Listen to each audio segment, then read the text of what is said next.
السلام علیکم ورحمۃ اللہ وبرکاتہ۔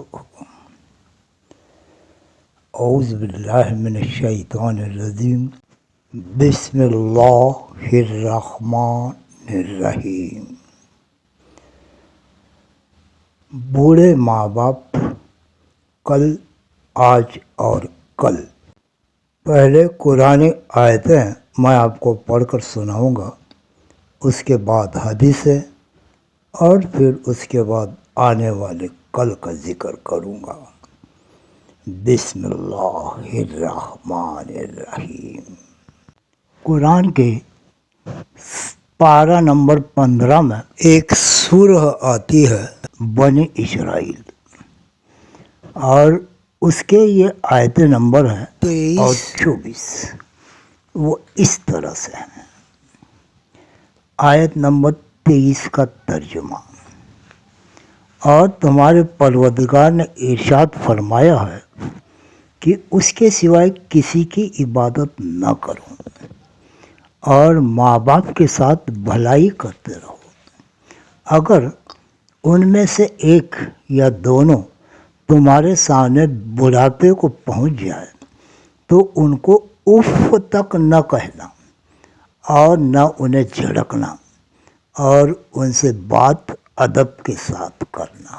ابھی آیت نمبر 24 کا ترجمہ اس طرح سے ہے: اور نیاز مندی کے ساتھ ان کے آگے جھکے رہو، اور ان کے حق میں دعا کرو کہ اے پروردگار، جیسا انہوں نے مجھے بچپن میں محبت سے پالا پوسا ہے، تو بھی ان کے حال پر رحمت فرما۔ اس کے بعد میں آپ کو رسول اللہ صلی اللہ علیہ وسلم کی حدیثیں بھی سناتا ہوں۔ وہ اس طرح سے ہیں۔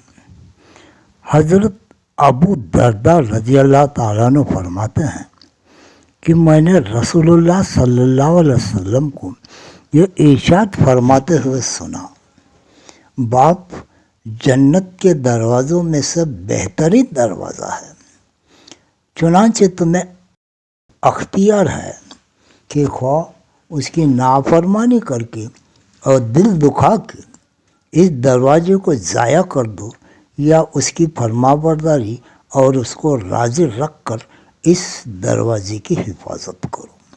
یہ ترمذی کی حدیث ہے۔ ترمذی کی اور ایک حدیث اس طرح سے ہے۔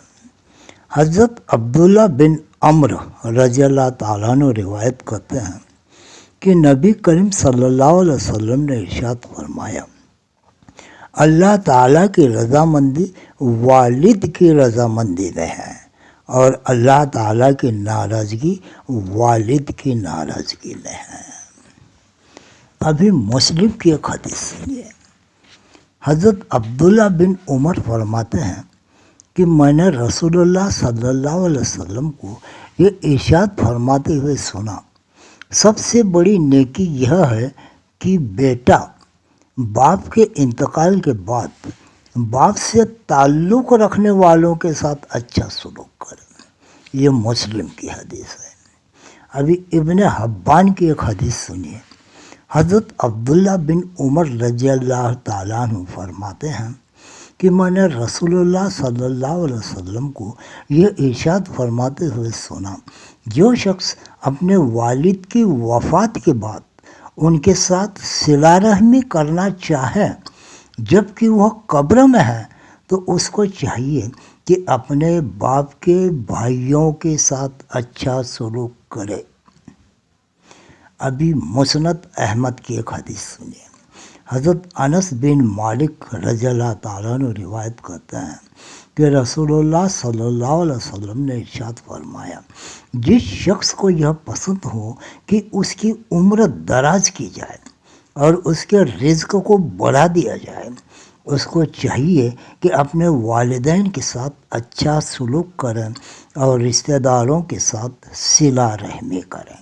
یہ مسند احمد کی حدیث ہے۔ ابھی مستدرک حاکم کی ایک حدیث سنیے۔ حضرت معاذ رضی اللہ تعالیٰ عنہ سے روایت ہے کہ رسول اللہ صلی اللہ علیہ وسلم نے ارشاد فرمایا، جس نے اپنے والدین کے ساتھ اچھا سلوک کیا اس کے لیے خوشخبری ہو کہ اللہ تعالیٰ اس کی عمر میں اضافہ فرمائیں گے۔ ابھی ابو داود کی ایک حدیث سنیے۔ حضرت ابو اسید مالک بن ربیعہ سعدی رضی اللہ تعالیٰ عنہ فرماتے ہیں کہ ہم رسول اللہ صلی اللہ علیہ وسلم کی خدمت میں حاضر تھے۔ قبیلہ بنو سلیمہ کے ایک شخص نبی کریم صلی اللہ علیہ وسلم کی خدمت میں حاضر ہوئے اور عرض کیا، یا رسول اللہ، کیا میرے لیے اپنے والدین کے انتقال کے بعد ان دونوں کے ساتھ حسن سلوک کی کوئی صورت ممکن ہے؟ آپ صلی اللہ علیہ وسلم نے ارشاد فرمایا، ہاں، ان کے لیے دعا کرنا، اللہ تعالیٰ سے ان کے لیے مغفرت طلب کرنا، ان کے بعد ان کی وصیت کو پورا کرنا، جن لوگوں سے ان کی وجہ سے رشتہ داری ہے ان کے ساتھ حسن و سلوک کرنا اور ان کے دوستوں کا اکرام کرنا۔ یہ ابو داود کی حدیث ہے۔ ابھی اور ایک حدیث سنیے، یہ ابو یعلا، مسند احمد، طبرانی اور ترغیب ہے، یہ چاروں کتابوں میں درج ہے۔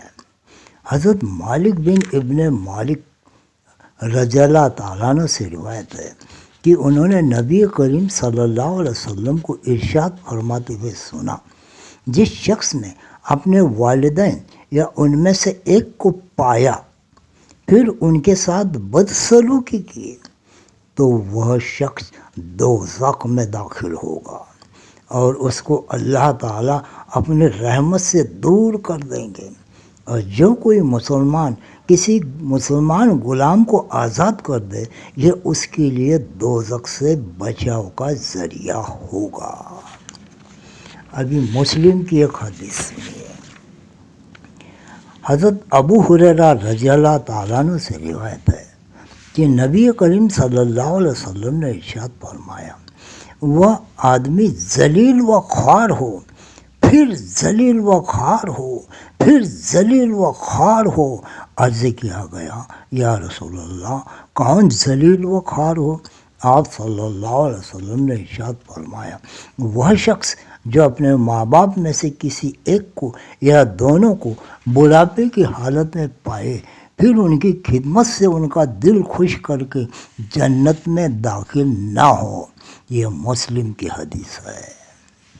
حضرت ابو ہریرہ رضی اللہ تعالیٰ عنہ سے روایت ہے کہ ایک شخص نے رسول اللہ صلی اللہ علیہ وسلم کی خدمت میں حاضر ہو کر دریافت کیا، میرے حسن سلوک کا سب سے زیادہ مستحق کون ہے؟ آپ صلی اللہ علیہ وسلم نے ارشاد فرمایا، تمہاری ماں۔ اس نے پوچھا، پھر کون؟ ارشاد فرمایا، تمہاری ماں۔ اس نے پوچھا، پھر کون؟ آپ نے ارشاد فرمایا، پھر تمہارا باپ۔ یہ بخاری شریف کی حدیث ہے۔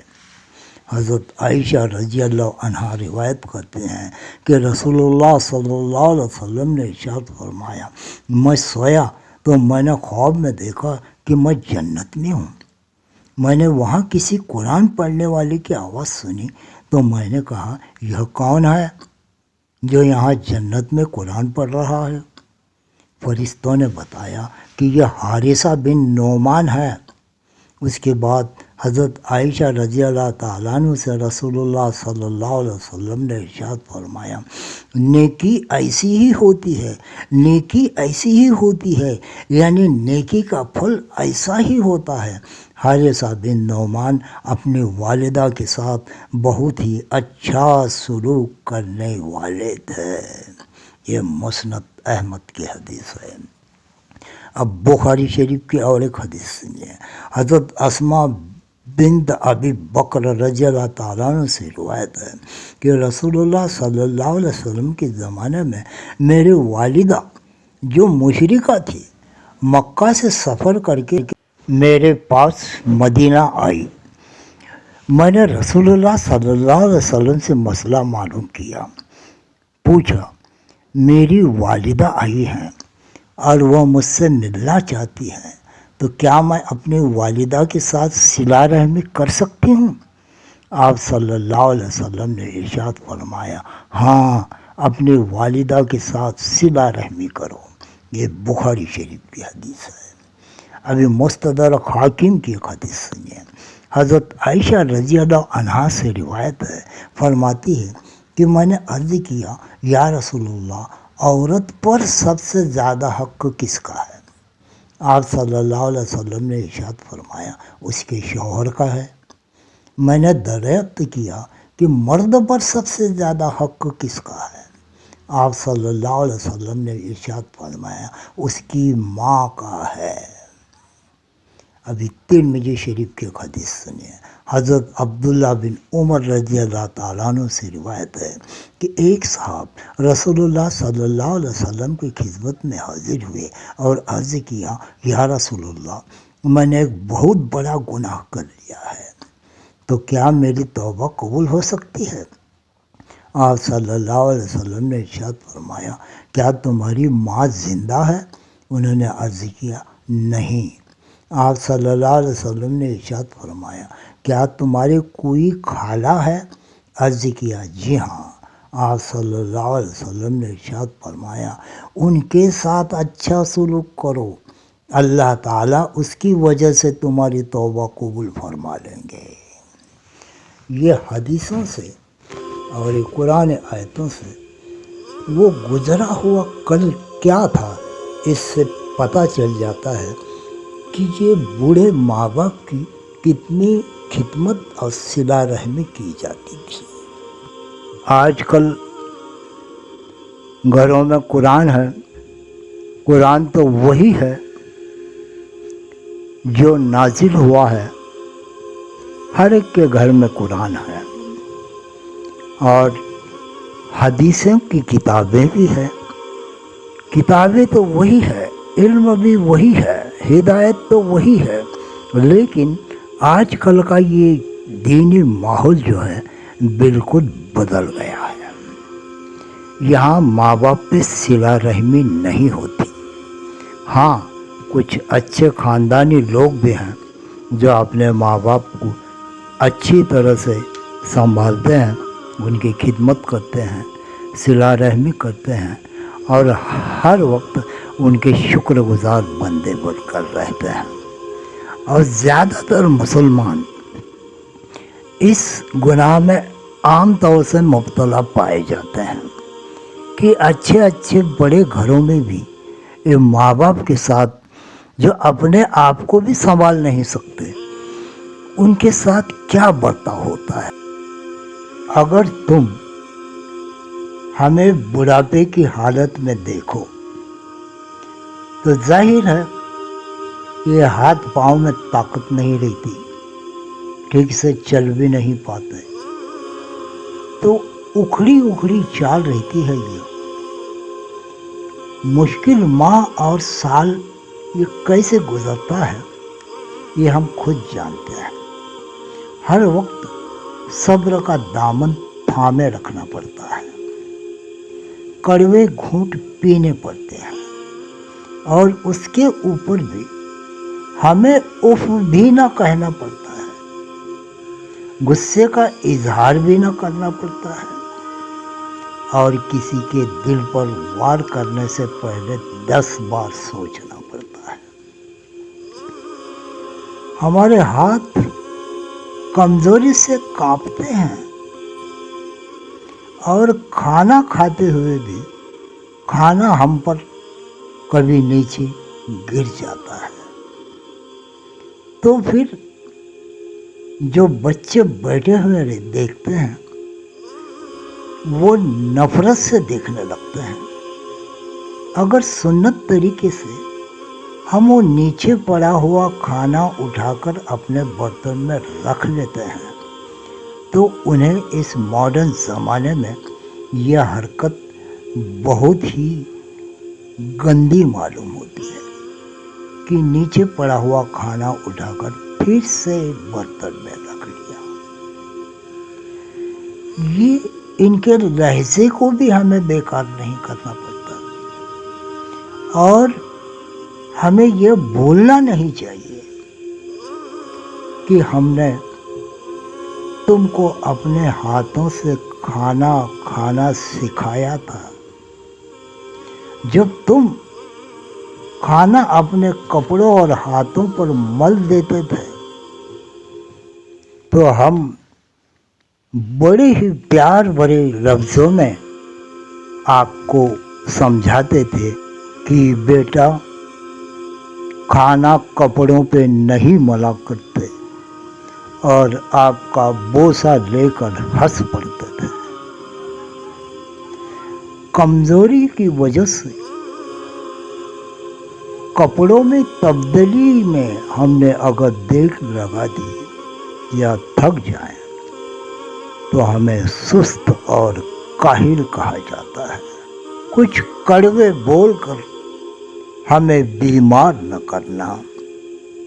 بھول نہ جانا کتنے شوق سے تم کو رنگ برنگے کپڑے پہناتے تھے، ایک ایک دن میں 10 بار بدلواتے تھے۔ اب تم ہم سے بیزار ہو گئے ہو۔ کمزوری کی وجہ سے ہمارے یہ قدم اگر جلدی نہ اٹھ پائیں تو اے بچوں ہمارا ہاتھ پکڑ لینا، اور تم تیز اپنے رفتار نہ کرنا، دھیرے سے چلنا۔ بھول نہ جانا ہماری انگلی تھام کے تم نے پاؤں چلنا سیکھا، ہماری باہوں کے حلقے میں گرنا اور سنبھلنا سیکھا۔ اب اگر ہم گر جائیں تو ہمیں سنبھالنا، ہمیں تھامنا۔ جب ہم باتیں کرتے کرتے رک جائیں عقل کی کمزوری کی وجہ سے، خود کو دہرائیں اور ٹوٹا ربط پکڑ نہ پائیں، کچھ یاد نہ آئے، یادیں ماضی میں کھو جائیں، آسانی سے سمجھ نہ پائیں، ہمیں نرمی سے سمجھانا، ہم سے بیکار مت الجھنا، اکتا کر گھبرا کر ہمیں ڈانٹ نہ دینا، غیروں کے سامنے بے عزت نہ کر دینا، دل کے کانچ کو پتھر مار کے کرچی بانٹ نہ دینا۔ بھول نہ جانا جب تم ننھے منھے سے تھے، ایک کہانی 100 بار سنایا کرتے تھے، جو کچھ دہرانے کو کہتے ہم دہرایا کرتے تھے۔ آج تم کہانی ہم کو نہ سنانا، ہم ایسے ہی سو جائیں گے۔ اگر کمزوری کی وجہ سے نہانے میں ہم سستی ہو جائیں یا نہانے میں ہمیں دیر لگے تو ہمیں شرمندہ مت کرنا، یہ نہ کہنا آپ سے کتنی بو آتی ہے۔ بھول نہ جانا جب تم ننھے منھے سے تھے اور نہانے سے چڑھتے تھے، تمہیں نہلانے کی خاطر چڑیا گھر لے جانے میں تم سے وعدہ کرتے تھے، کیسے ہیلوں سے تمہیں آمدہ کرتے تھے، اور آج ہم سے تم بیزار نہ ہونا۔ اگر عقل کی کمزوری کی وجہ سے اگر ہم جلدی سمجھ نہ پائیں، کچھ باتیں سمجھ نہ پائیں، تو وقت سے کچھ پیچھے رہ جائیں تو ہم پر حیرت سے مت ہنسنا، اور غیروں کے سامنے کوئی فکرہ مت کسنا۔ ہمیں کچھ مہلت دے دینا، شاید ہمیں کچھ یاد آ جائے، شاید ہم کچھ سیکھ سکیں۔ بھول نہ جانا ہم نے برسوں محنت کر کے تمہیں کیا کیا سکھلوایا تھا۔ رات کے وقت ہماری کھانسی سن کر تمہاری نیند اگر ٹوٹ جاتی ہے، سوتے سوتے جاگ جاتے ہیں، تو ہمیں تم جھڑکی مت دینا، یہ نہ کہنا کہ جانے دن بھر کیا کیا کھاتے رہتے ہیں اور راتوں کو کھو کر کے شور مچاتے رہتے ہیں۔ بھول نہ جانا